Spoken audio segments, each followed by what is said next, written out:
overview effect strikes you right away. It's set.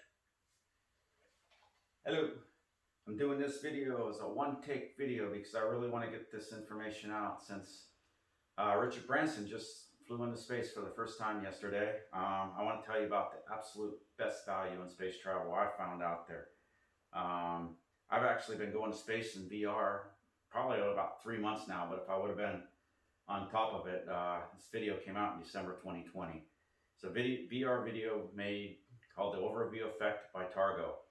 And you can probably use any VR goggles, but I only know the Oculus Quest, and I'm old. I'm not into all the new technology as much as I would be if I was young, but this is simple, pretty easy to use. So if you want to travel to space, this thing costs you about $300, maybe $400. And then you get to have it afterwards. And if you take, there's a minute and a half in this 7-minute VR video that puts you in an orbit around the Earth, and you get to pause it, stop it for as long as you want, check out the Earth, like you would be if you were in space. You don't get to be weightless, but you do get some amazing views, and save yourself. I think he's charging $250,000 for tickets. If it even happens in the future. I know he spent over $1 billion to go himself, and he was back on the ground in 15 minutes. So anyways, for this video, I'll give you a little bit of overview about it so you'll know what's going to happen in the video.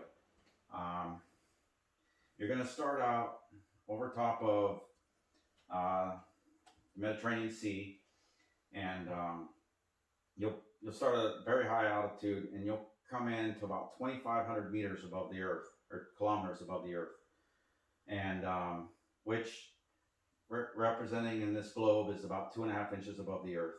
So you come in here, and it'll be nighttime, and it'll be real clear, the Mediterranean Sea and everything, because the artificial lighting will have it all lit up. Spain, you can see Spain and Italy and all that really well. You'll almost immediately start curving off to the east, and then you'll maintain a pretty consistent orbit above the Earth. Like I said, about 2,500 meters, and you'll be able to see the sun like the whole time on your approach in, and it'll get closer and closer to the Earth and you'll never get close enough for the Earth to actually catch the shadow, or so you can't see the sun. And once you get to probably when you're over, the Saudi Arabia, and that it'll change to, it'll be daylight, and you'll be like right on the horizon line. And then you'll go over India, China, and the Earth is spinning underneath you slowly as you go, but you're moving to the east much more rapid pace. So by the time you get to the United States again, you're going to be completely in the shadowed part of the Earth. So it's going to be all dark, and you get to look at the United States all lit up, all the bright spots for the cities from the artificial light look like stars or whatever. You can kind of pause it, check out where's, all that's Los Angeles, all that's Chicago, all that's Florida. You'll real clearly be able to see the entire Caribbean islands, the chain of lights all the way through, and the northern part of South America. One thing, I guess here's another thing we can do for crude instruments, but the cell phone's about 2.5 inches wide, and then this tape measure will represent your line of sight. And when you're looking around the Earth, like if you pause it and look around, this is the circle that this would draw on there is what you see. You don't see like half the globe because you're close to it. You only see like a segment of it. And that actually makes sense too, because if you're somewhere above the United States, and when you look south, you can see the northern part of South America lit up. And then eventually, not eventually, it happens really fast. And if you enjoy it like I do, you'll want to pause it a bunch of times. I've probably spent 4 or 5 hours watching this one single 1.5-minute video.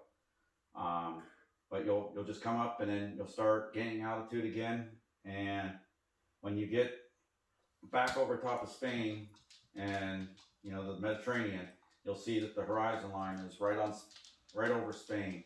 So I estimated that's about a sixth of the distance around the Earth.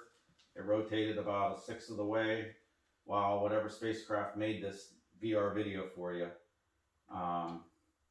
So that's about 4 to 5 hours. So I'm going to estimate about 4.5 hours took place, and you get to watch that 4.5 hours in 1.5 minutes.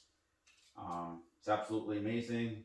You know, like I said, you won't feel weightless, but you'll get to see space, and you'll be safe too. I can pretty much guarantee you, while you're standing in your living room, you won't die. On a real spacecraft, you just might die.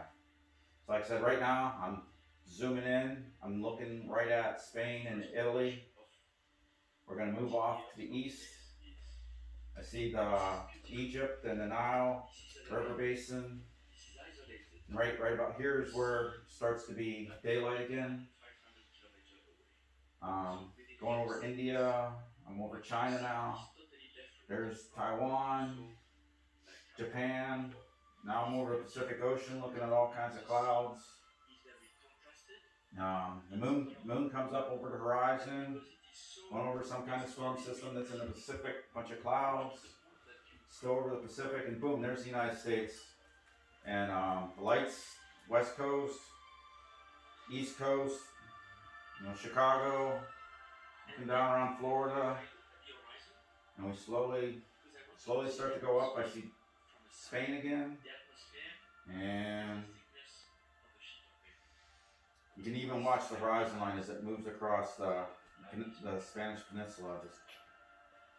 And then you zoom way back out where you see the half the Earth, because you're, I don't know, probably 2 or 3 Earth diameters away. But absolutely amazing. Best value in space flight out there. I recommend it for everybody.